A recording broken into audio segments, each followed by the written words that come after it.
Today we'll be discussing roast comedy as well as masks during the COVID-19 pandemic. This is Doctor versus Comedian.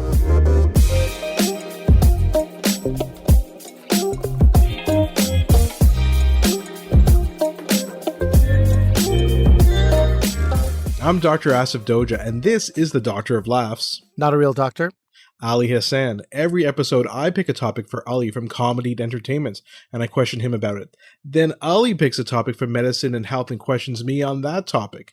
Today, we'll be speaking about mask use during COVID. But coming up first, we'll delve into the history of roast comedy. Before we get to that, though, Ali, I heard some interesting news recently that you were nominated for a Canadian Screen Actors Award, the name of which I may be getting incorrect. Screen Actors Guild? It's nice of you to almost know what I was nominated for. It feels like it's a compliment, but what it is, it's the Academy, Canadian Screen Academy, and I was nominated for a Canadian Screen Award. For co-hosting an event, which puts a little feather in our cap because you got a Canadian Screen Award nominated co-host here, potentially. No, not potentially. The nomination is for real. The winner is the potential. And it's for Canada Film Day, which was a 4-hour event that I co-hosted last spring. It's a lot of fun. Was it broadcast on television? YouTube. It's web. It was a web broadcast. Oh, okay. A lot of people using the web. Don't turn your nose up at the web. Exactly the same as any other award. I'm not sure why you'd feel upset or embarrassed about that. No. It was good. It was right when the pandemic hit. It was in April. So right. There was this would have been a very large production otherwise. So we had to go to the web. But in real time, we were interviewing with Ethan Hawke and Sandra Oh. She was in Vancouver. So people in different time zones in different countries and doing it live. And so we pulled off, and really the credit goes to Jack Bloom, who envisioned this, and then to the tech team, because they really pulled off something special. This was April. I mean, pandemic had just hit a month prior.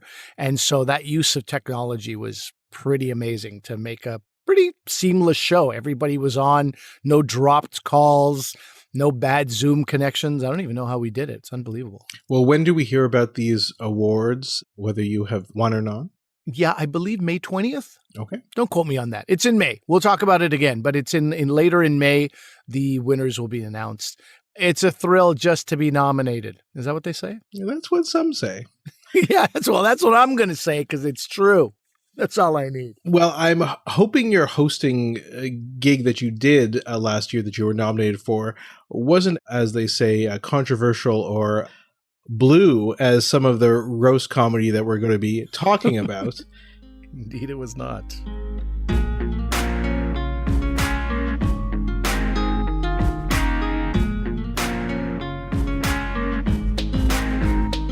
So why don't we get into this first topic, which is roast comedy. Now, we're not going to be roasting anybody or talking about it, but it seems to me it was, when I think about roast comedy, probably some time ago, I think about Dean Martin, Sammy Davis Jr., the Rat Pack. I think about that kind of group. And then I feel like I didn't really hear about it too much. And then there's been the resurgence with these Comedy Central roasts over the past 10 to 15 years or so. And we've seen that over time. So maybe let's talk a bit about where does this come from? What's the history of roast comedy? Well, Asif, I must say I'm very surprised that you neglected to mention the 1949 roast of vaudeville actor and singer Maurice Chevalier.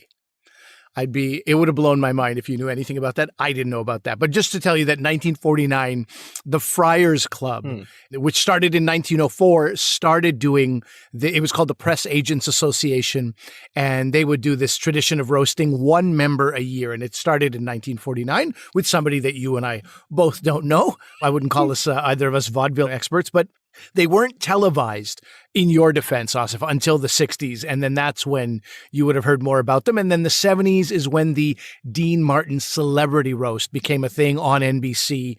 And it was a pretty biting sort of, these guys, they didn't spare anybody's feelings, but they were very clear on one thing, which is they only roast the ones they love. Mm-hmm.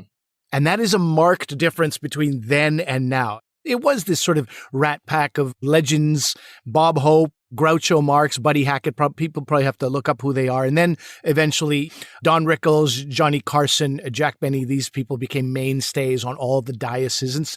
Mostly comedians, but sometimes also actors. Humphrey Bogart, Harry Belafonte were roasted. Roasting the ones they loved, they did seem to have a deep respect for the people that they were roasting. That eventually went away, as people couldn't, I guess people's tolerance for hearing people get skewered became a little lower. I think some people might say that, political correctness came along and then the roasts didn't sort of resonate the same way. But there is that saying that with every action, there is an equal and positive reaction, right? And I think that's what accounts for the roasts coming back. And they've come back with a vengeance. Many of them televised, lots not televised, but they've come back now. The love is not always there. And I'll talk more about that in a little while. But, sometimes these days you see roasters just like, first of all, what am I doing here? And also, what are you doing here? What have you done to deserve to be roasted? So it's a different sentiment, but the roasting, the actual skewering of human beings and the seeming negligence of their feelings and respect for them does continue to this day in a big way. And I think it is a reaction to political correctness. People are like, no, screw that. I want a place, another type of safe space where we can really go in on people and say whatever it is we please, and it's all permitted. And when I watch the roasts that are on more recently, as we said, the Comedy Central roast, your jaw almost drops sometimes with some of the comments that the comedians are making towards the person. But my understanding was, in fact, even in the past, even with like the Dean Martin roast and the earlier roasts in the 40s and 50s, that still happened. Like they would still use this kind of incredibly crass language and stuff like that, but it wasn't taped or televised, as you said. So it was really right. Just for the people in the room. So that I find very interesting. Like we think this is kind of a new thing, but really it's not. It's just maybe the format has switched slightly with television, internet, etc. Exactly. And that does, as soon as you're on television, legal has to be involved and many layers of production have to be involved. So you can't really, you got to wonder about things that have been said that were like, no, I'm sorry, you just cannot say that because what we do here is pretty rough to begin with. Now, that said, it's cable, it's Comedy Central or it's on HBO, so they get away with a lot more. But these places, these networks still have legal departments. They still have to worry about getting sued and they still have to worry about the very litigious nature of the United States. But yeah, it is that place. It's like, you are about to watch a roast, so be very prepared. And another place where roasts have become incredibly successful is actually in India. Okay. Now, if anybody listening is of South Asian background and would like to watch them, and I say South Asian background particularly because I don't even fully understand what's happening at these roasts because sometimes they're roasting Bollywood actors. And I'll get half the jokes. They're all in English. But sometimes they will use Hindi words and there are terms that are very inside that I don't understand. And sometimes they reference other actors and actresses and they reference, people who you've allegedly had to, let's say, sleep with to get to the top and that kind of stuff. So I don't always get those jokes, but they're pretty vicious. So it's even like people just kind of get it. They're like, you sure you want your mother to be in the front row? You sure you want your mother to attend at all? Like we are roasting you. Yep, she's got to be there. And so people they understand. And the people I feel sorry for are the people who tune into a roast thinking like, comedy. It's something else. It is a completely different beast and you have to sort of be prepared for what's about to happen. And if you're not, people have to understand not everything is for everyone and roasts are certainly not for everybody. Well, it's interesting you say that because it's this idea of this last bastion of the politically incorrect venue. It's interesting you say that about India. In India, we know that even in movies, showing two people kiss is a huge deal and a huge issue. And in most mainstream Bollywood movies, it was quite rare to see that. In art house movies, it's become more prevalent. That's how kind of prudish you could say that a lot of the sensibilities were there. Right until 20 years ago. Yeah. Yeah, right until 20 years ago, it was dancing around trees was the seduction. That was the foreplay, right? People who grew up in the 80s and 90s, we always joke about that. We all know that dance. Look at one side of the tree, look from the other side of the tree. So do you think that this is like, again, like you said, this is swinging the other way, like using India as an example of how they're swinging the other way towards this political incorrectness for these roasts? I think that's part of it. I also think that people want to also have a place where they can speak the way they just speak with each other on behind closed doors. And as you said, this was behind closed doors for many years, and now it's being televised. And I think society at large has a larger acceptance for us to say things that we could never say in public, or I wouldn't say in public, we couldn't say on television. Look, some of the stuff that I see on roasts is pretty horrific, but I also watch roasts and I also feel like, wow, that was cathartic at some level, even just to watch it. Have you done a roast for anyone? And I'm just wondering, is coming up with material difficult? And are you worried about offending the person you're roasting? I don't worry about that at all. I've done a few roasts. One of them is on YouTube. It was India versus Pakistan. I have a friend, Danish in Toronto, who has made quite a name for himself as a producer of roast shows. And it started with neighborhood battles of, sort of warring neighborhoods in the Toronto area. And he grew it and grew it and grew it, where he took it to Japan, he took it to Thailand, and was, warring neighborhoods. And it's all in good fun. And every single person understands what a roast battle is. And you shouldn't be on that bill if you don't understand that you better be able to take it as well as you can dish it. And if you can't dish it out that well, you're not in the right place. So I've done one roast where I really benefited because people were like, oh, he's a wholesome father of four. He's a CBC personality. It's hard to roast him. And then I came out and I really ruined some people's day with my roasting.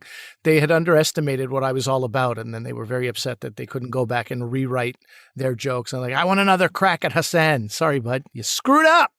So I, have that little element of like wholesome dad coming. But as you know, as a friend of mine, since my youth, nothing really wholesome going on here. And so a roast that's what I mean by it's cathartic. I can get out some stuff that I think and don't usually say. And then this roast, India versus Pakistan on YouTube, has gotten some real traction. Apparently I'm going to see some money from it.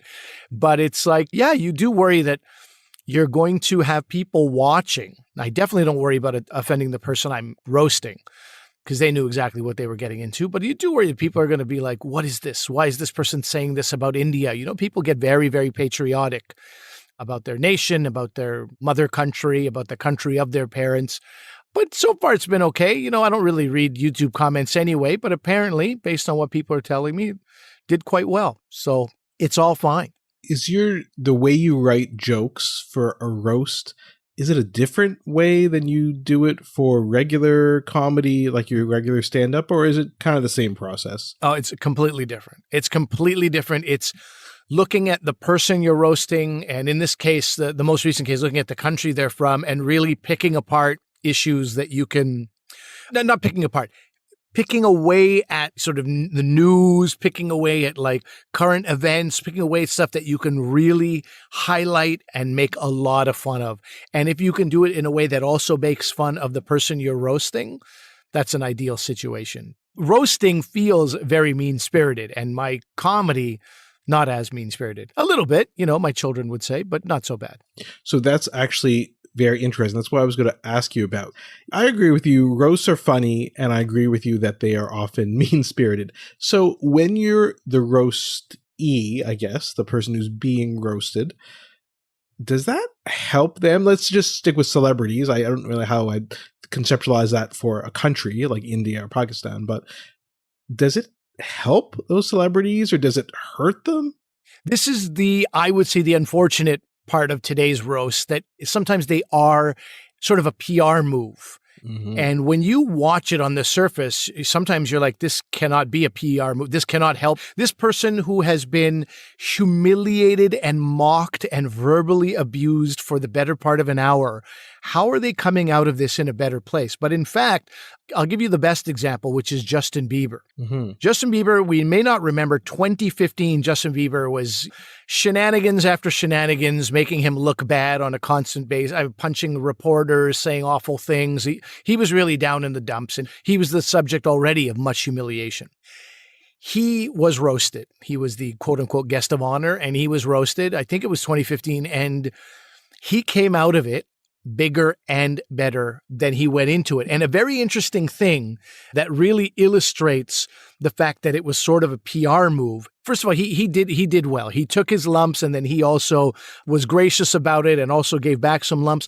But this is a very interesting thing. There was only one joke that we know about that was actually canceled from the joke. I'm sure there was a few, but the one that we know about that was actually removed and not aired was the following joke. It was Hannibal Buress, and Hannibal Buress said, "Actually, you should thank me for participating in this extremely transparent attempt to be more likable in the public eye, and I hope it doesn't work."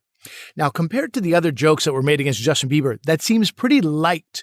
But in fact, that is so right down the line, skewering not only Justin, but also the PR move and also what Comedy Central is doing, that they were like, well, you're kind of pulling back the curtain here. And so it just shows that it was an orchestrated PR move. So that's an unfortunate part of roasts, but it doesn't take away the fun of what's happening during the roast. But yeah, often people come out of it in a better place. Sometimes somebody's on a roast and it doesn't make sense from minute one till the end of the roast. Exhibit A, Ann Coulter. Ann Coulter was on the roast. She just got ruined over and over again. She's a horrific human being. Yeah, and she's kind of ruined already. She's ruined already, and this just made her worse, and it didn't do one thing. The needle was not moved for Ann Coulter. So sometimes you go, what is this person doing here? But Justin Bieber is definitely an example of somebody who had helped, and it resuscitated his failing career. And one last thing, and I don't know if you know the answer to this, but on these Comedy Central roasts, which we've been talking about a lot, I've got to believe that there's a team of writers coming up with material, not necessarily for the comedians who are on there, but for like the other celebrities and the roastee. I don't know if you know firsthand if that's the case or not, but that's what I feel. Oh, 100%. In fact, I met a guy. Is it Jesse James? I'm blanking on his name. It's Jesse something. That is a cowboy. That is a cowboy. Yeah. It might be his real name as well. Oh. Anyway, Jesse something. I can't remember. I performed with him at the Comedy Works a decade ago. So this cowboy comedian was telling you. Cowboy comedian. One of his credits is writer for Comedy Central roast. Like he's very clear about that. And I wouldn't go so far as to ask him, who have you written for and which jokes did you write? But if you ever heard him on a podcast, he would probably be very frank about like, when we wrote this joke in the room, we weren't sure if this person would deliver it and this and that. But yeah, it's no different from any other show where celebrities who aren't used to writing jokes have to tell jokes. So yeah, there are definitely writers and they do quite a job. They're doing God's work. I'm not sure about that. I'm not sure about that either. It just felt like the right thing to say.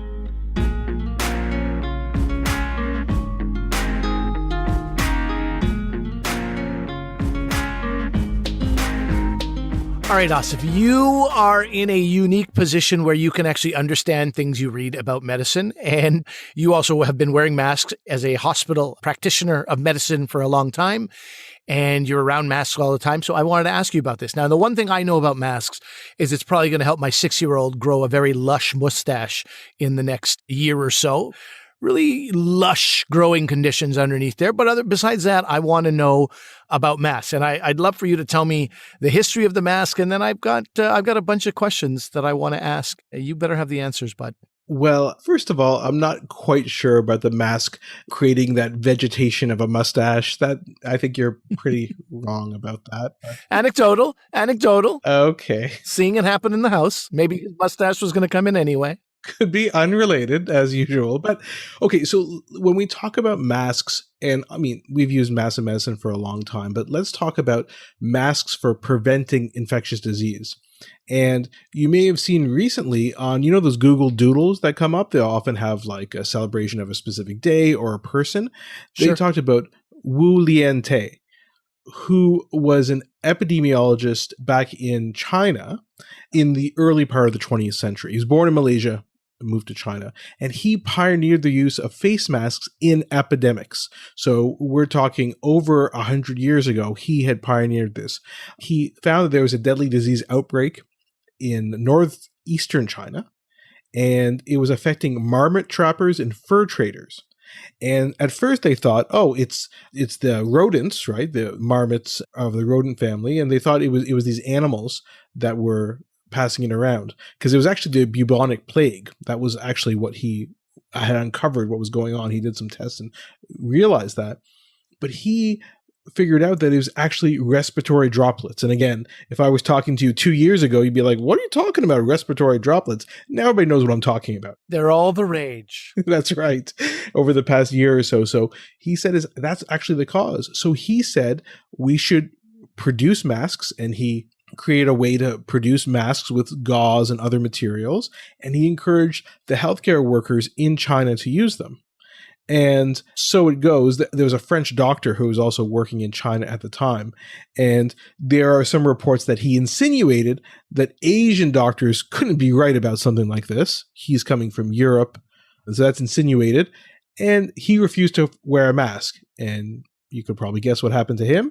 He got infected with the bubonic plague and died. Swift justice. Gosh. And historians and medical reporters are bringing up the story of Lien-teh again now, for many reasons. First of all, mask use in an epidemic.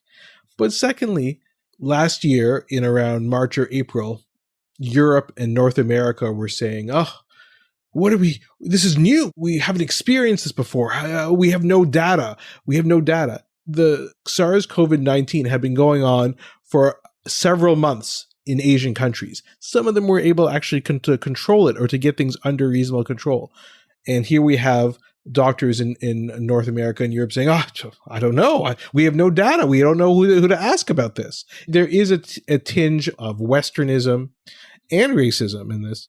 It's more than a tinge, I believe. I think he wanted to use the word tinge, and it was good usage of the word, but I don't know if it's exactly the right word. I think there's enough discrimination there that you could probably have a full episode on. And not only does it not work, but there were people coming out and saying that it could harm as well, right? Right. Was there any scientific, I know you're a huge nerd and love the science, so was there evidence that it could be harmful in any way, mask wearing? I'm not sure loving science makes you a nerd, but anyway.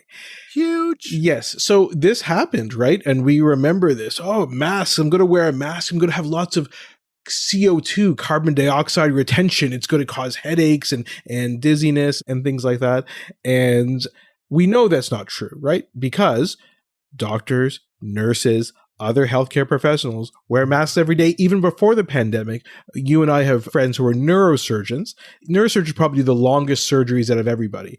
And in a neurosurgical OR, it's not just the doctors, it's their assistants, it's the operating room nurses, all wearing masks. They do surgeries without stopping, sometimes for 15, 16 hours straight. Sure.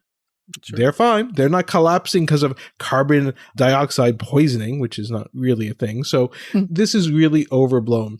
In fact, I will tell you something controversial. There is no medical contraindication meaning reason to not wear a mask. There's no medical reason to not wear a mask.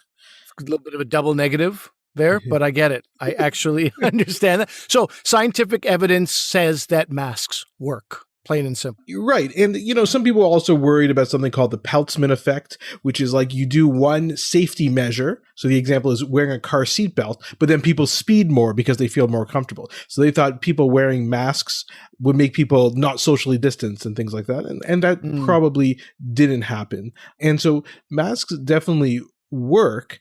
And maybe we'll talk about that in a second. But I do appreciate what you're talking about, like your concern. I think at the beginning of the pandemic, there were lots of mixed messages. Would you agree?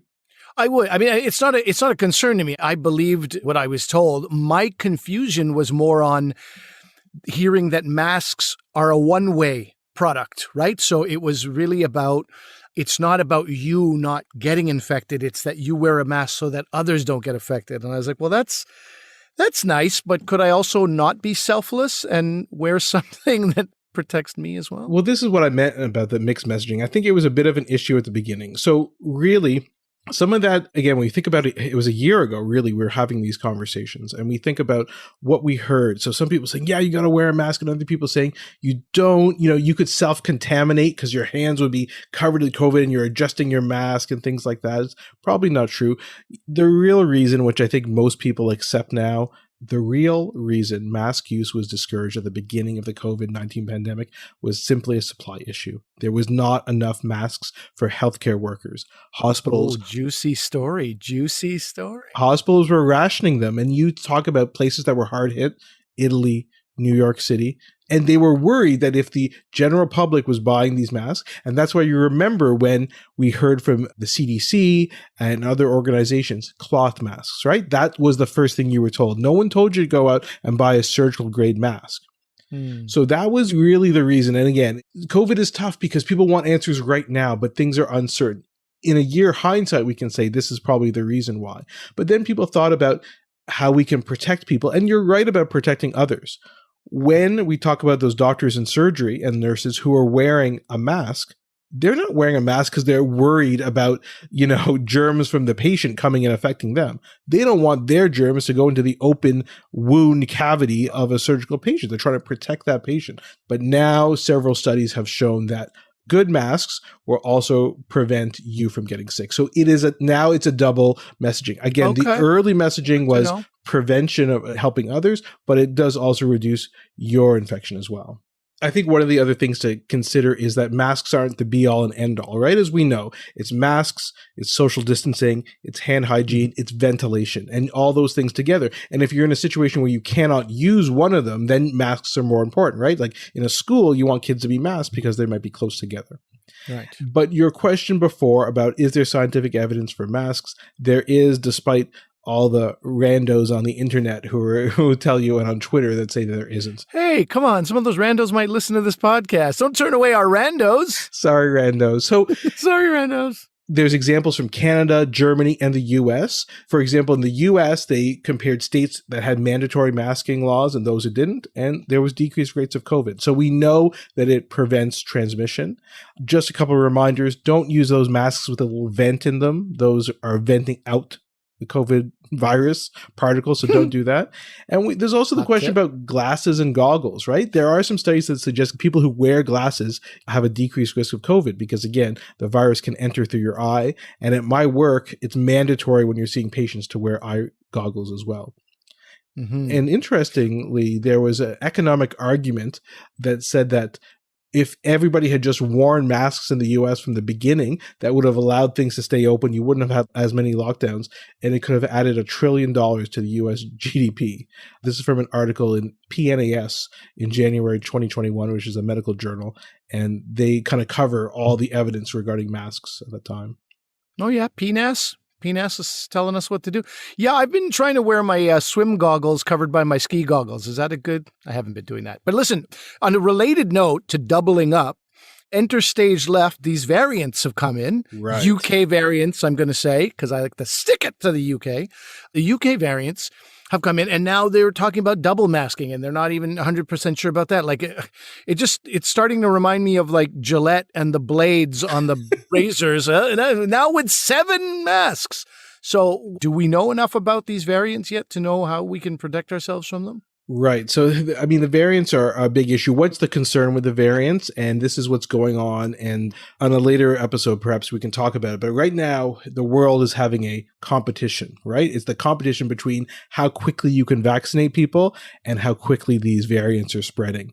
And even countries that it changes every day, countries that seem to have gotten things under control by vaccinating a lot, even still, we're seeing hospitalizations and case rates go up because the variant spread. The UK variant, the B117 variant, is about 50% more transmissible and may have an increased mortality rate up to 65% or so. So more transmissible and perhaps a higher mortality rate. So definitely that's why people are concerned. One option is to wear these N95 masks, which you've talked about, because they filter things that are about 0.1 to 0.3 microns and are about 95% effective in preventing, transmission of COVID. But N95 masks, they're hard to get. They're very uncomfortable to wear, as everybody who works in healthcare knows. And you actually have to do a special fitting for your mask. I have a beard right now. Listeners can't see it, but I have a beard right now. But when I'm on call for the hospital, I actually shave down to a goatee because the mask has to fit exactly around your face. Beard or stubble will prevent it from fitting exactly. And then you have to do this test where you put the mask on and then you put a hood on. Like you look like you're wearing a hazmat suit, and they pump in this substance, which is like a noxious smelling and tasting substance. And if it seeps through the mask, you will taste it and smell it, and you will like gag because it's disgusting. And they'll say, oh, sorry, your mask doesn't fit. Try this one. Try a different one. Wow, what a test. That's how extreme it is. So you cannot do that with the average person. And that's going to cause a lot of false reassurance. If you buy an N95 mask and aren't wearing it properly, or you have a beard, maybe your son, the 6-year-old who's developing the mustache, if he gets a beard, he can't wear that N95 mask. That was a joke. Okay, good. Also, I have a letter here from a listener saying that 1995 called and they want that goatee of yours back. Just a little helpful thing from a listener. Okay, that's kind of cruel. But I guess I didn't really answer your original question. Maybe that's why you're getting so upset.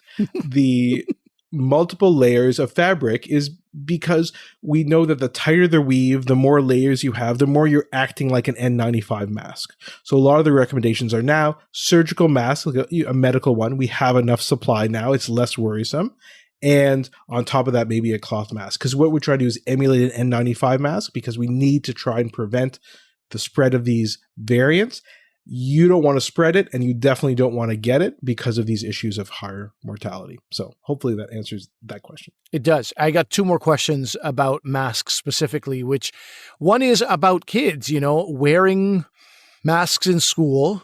It's a brand new world, and I don't know if there's research about it, but I wanted to ask you, are there social implications of this, of kids not being able to read facial expressions? I was thinking about like when my sons who are in French, how do you listen to a teacher go, oreille, the word for ear in French without seeing their face? It's a crazy word. It would just sound like a muffled mess underneath a mask. Now, obviously that's not true, and they've still been learning okay, but it did make me think, are there implications for both learning and social life with these masks?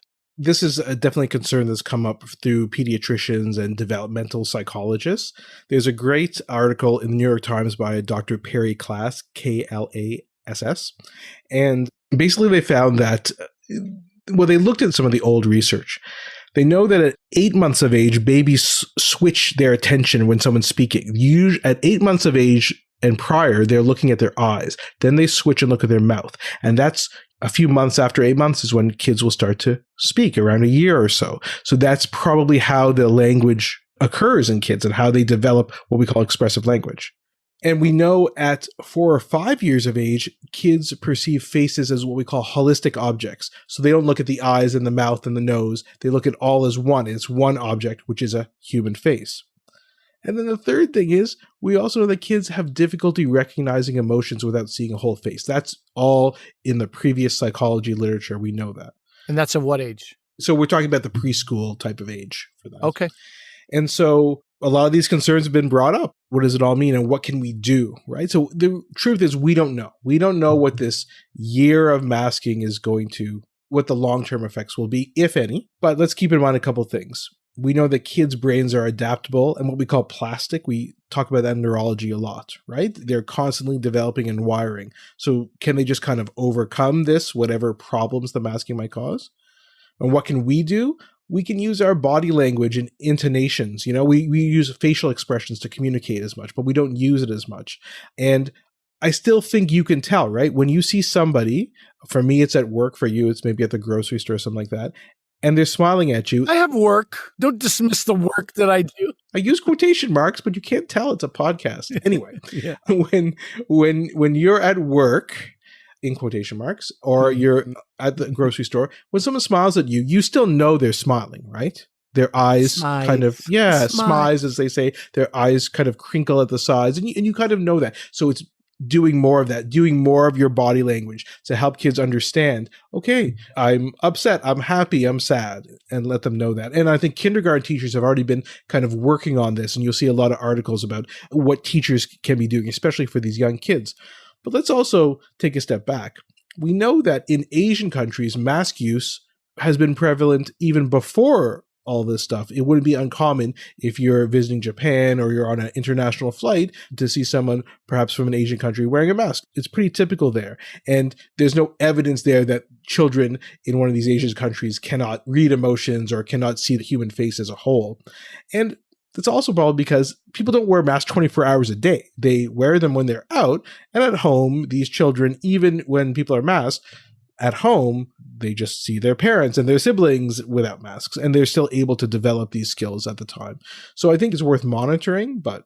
And God knows that on our trips to India and Pakistan, we could have really benefited from wearing masks as well. Huh?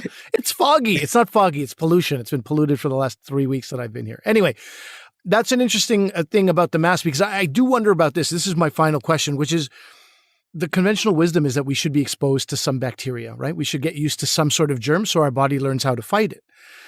Now, when I go to the CBC, a place of work, a building, and I only go once a month or so, as soon as I enter that building, I feel a little because I have what I consider a domesticated cat syndrome, right? I don't leave the house much. And now as soon as I go into a building, I'm like, oh my God, my throat's like, what is that? What is it? Is that dust? Oh, and it's starting to freak me out a little bit that I'm not going to be used to like fumes and dust and dirt and all the stuff that I've been around my entire life. Is there a risk with masking and that kind of thing? And should we, in fact, be masking long after this vaccine comes out?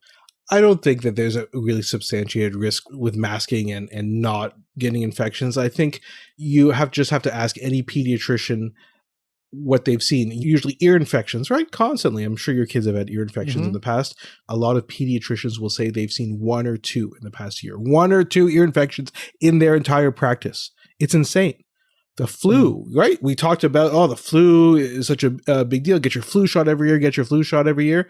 Cases of the flu are almost non-existent. We've had a few at our hospital, but very minimal.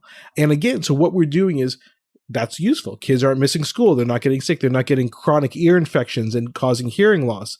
And preventing the flu from being spread, especially in the elderly who we've focused so much on in the pandemic and trying to help them and prevent infection in them. Not getting the flu, again, for us, we just get a cold. It could be life-threatening in an older person or an immunocompromised person. So I think we've done a lot of good with hand hygiene and with masking. What does the future hold? I don't know. And I should say now, probably should have said this at the beginning, I'm not an infectious disease expert. I'm not an epidemiologist. What the hell are we talking to you for?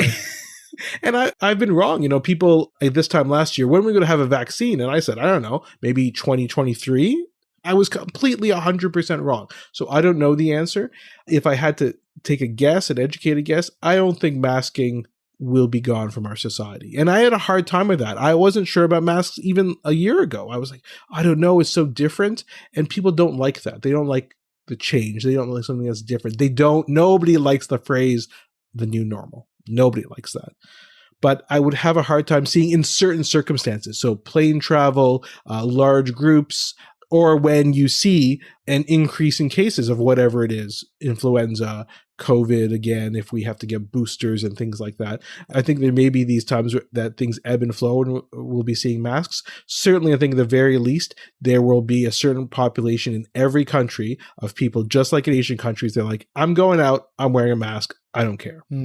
Or when people are sick, as you know, handshaking is done. I'm not sure it's going to come back, but going to work when you're sick, which I think we have all done at some point, that is done. You cannot go to work when you're sick. Again, another topic for another time is the people who can't afford to not go to work and making sure those people are provided with benefits to stay at home when they're sick. But that's probably a discussion for another time.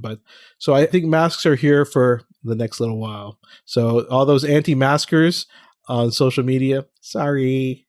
Buckle in, folks.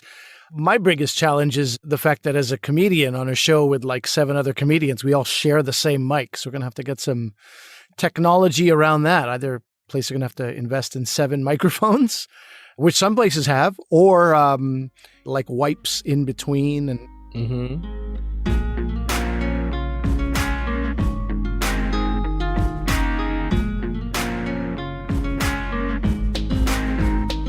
So that's our show for today. Before we go, Ali, anything for you to plug? I got a book coming out. Mm-hmm. Anybody who listens, don't roll your eyes at my book. Rolling my eyes. October 5th in the fall is There Bacon in Heaven comes out. So that's good. A lot of other various things, hosting and being part of over the next few months. Standupali.com is where you can find all of that.